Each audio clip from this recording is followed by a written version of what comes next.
Bismillahirrahmanirrahim. Assalamualaikum warahmatullahi wabarakatuh. Perkenalkan, nama saya Muhammad Sabran Syakur dari Program Studi Teknik Komputer Angkatan 57, kelas praktikum AP1. Kali ini, saya akan menerangkan mengenai rangkaian memori. Sebelum kita masuk ke rangkaian memori, saya akan menjelaskan sedikit tentang apa itu memori. Jadi, memori ini adalah salah satu komponen dasar pada sistem komputer. Memori ini berfungsi untuk menyimpan data dan program. Selain itu, memori pada komputer juga memiliki dua sifat, yaitu sifat yang pertama yaitu volatil, dan sifat yang kedua yaitu non-volatil. Memori yang bersifat volatil ini akan kehilangan data atau informasi ketika komputer dimatikan, sedangkan memori komputer yang bersifat non-volatil akan tetap menyimpan data meski komputer dalam keadaan mati. Nah, memori komputer dapat diklasifikasikan juga menjadi dua, yaitu memori utama atau main memory, dan yang kedua yaitu memori sekunder atau secondary memory. Contoh dari memori utama yaitu seperti ROM dan RAM. Sedangkan untuk memori sekunder, contohnya seperti DVD, hard disk, dan USB. Semakin besar memori yang disediakan, semakin banyak pula data maupun instruksi yang dapat mengolahnya. Setiap kali pemrosesan melakukan eksekusi, pemroses akan melakukan pembacaan instruksi dari memori utama. Kurang lebih seperti itu mengenai apa itu memori. Selanjutnya di sini saya akan menerangkan mengenai rangkaian memori itu sendiri. Di sini saya telah membuat rangkaian memori yang menggunakan IC bertipe 7489. Adapun untuk rangkaiannya di sini dapat kita lihat terdapat 4 buah gerbang yang dimana berfungsi untuk sebagai input data, yaitu di sini ada input data D0, D1, D2, dan D3. Lalu di sini juga ada 4 gerbang yang dimana berfungsi sebagai input untuk address-nya, yaitu ada A0, A1, A2, dan A3. Lalu di sini ada wire yang berfungsi untuk menyimpan data tersebut dan nantinya akan ditampilkan di keluarannya atau outputnya, yaitu diberikan 4 buah logic probe yang dimana logic probe ini berhubungan dengan IC node dan juga diberikan resistansi sebesar 10K yang ujungnya digabung dengan power seperti itu. Nah, untuk praktikum kali ini kita akan membuktikan dari tabel kebenaran yang telah kita buat. Baiklah, kita langsung saja kita cek. Sini adalah tabel kebenarannya untuk rangkaian ini. Jadi dapat kita lihat di sini ada kolom untuk alamat dan juga untuk input data. Kita akan melihat apakah sesuai nanti outputnya dan apakah benar ini dapat menyimpan data atau tidak, seperti itu. Baiklah, langsung saja akan kita coba. Kita jalankan terlebih dahulu untuk rangkaiannya. Oke, kita mulai. Untuk baris yang pertama, di sini alamatnya yang bernilai 1 adalah untuk A0. Kita nyalakan address-nya. Lalu di sini untuk input datanya diberikan angka 1 di D1, D2, dan D3. D2 dan 3. Lalu kita write yang dimana di sini akan menyimpan data tersebut di A1, di A0. Oke, selanjutnya akan kita matikan. Kita akan melihat apakah benar tersimpan atau tidak. Kita matikan, nyalakan lagi. Lihat outputnya masih ada walaupun input datanya telah dimatikan. Berarti benar ini dapat menyimpan data. Lalu bagaimana jika kita ingin menyimpan data di tempat lainnya? Bisa kita lihat di sini. Selanjutnya alamat yang akan kita gunakan yaitu alamat 0100.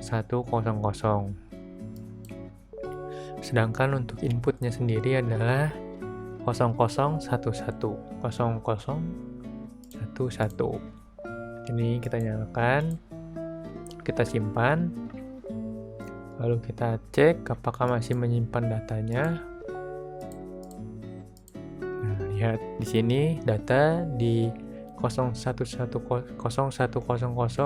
masih menyimpan data. Lalu bagaimana yang tadi yang di awal, apakah masih tersimpan atau tidak? Bisa kita lihat. Nah, terlihat di sini datanya pun masih sama. Oke, selanjutnya kita ke tabel selanjutnya, yaitu 0010. Lalu untuk input datanya yaitu 1, 001, 0001. Lalu kita simpan.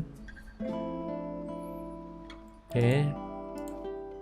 Lalu selanjutnya kita akan lihat di A3 sini, kita nyalakan. Lalu untuk inputnya 0010, kita simpan juga.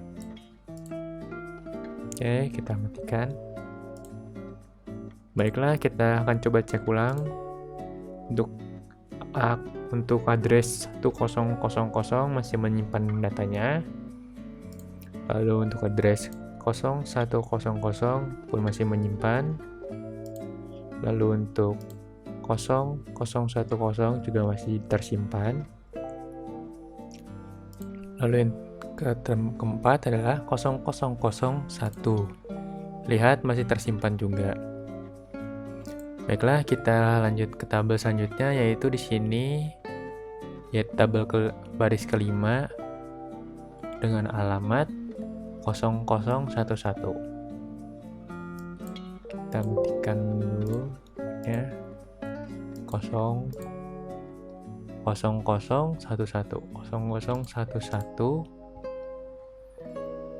Lalu untuk input datanya yaitu 0100. 0100.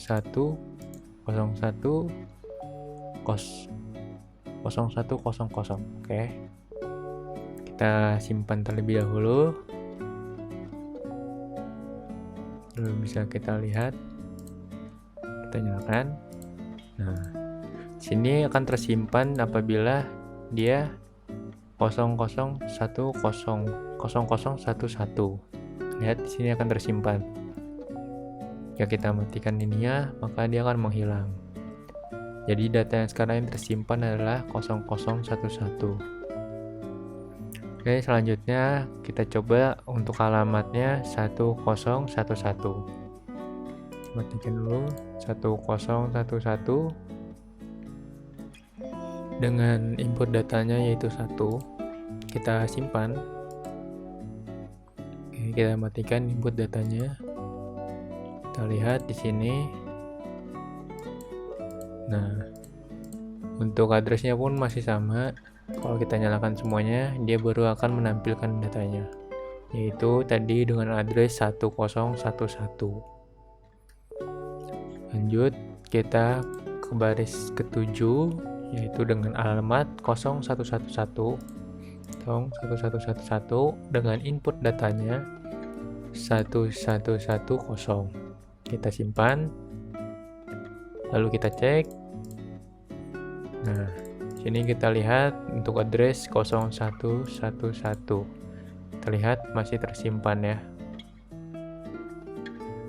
Baiklah, selanjutnya untuk yang terakhir, address yang terakhir yaitu 1111 dengan input datanya 1100. Kita coba 1100. Kita nyalakan, lalu kita simpan. Ini kita cek apakah tersimpan. Coba 111. Nah, sesuai dengan inputan data tadi, datanya yaitu outputnya 1100. Jadi begitulah untuk rangkaian memori ini. Sesuai dengan teori yang di awal, yaitu memori ini dapat menyimpan data atau informasi. yang telah kita masukkan. Seperti itu kurang lebih penjelasan dari saya. Kurang lebihnya mohon maaf. Wassalamualaikum warahmatullahi wabarakatuh.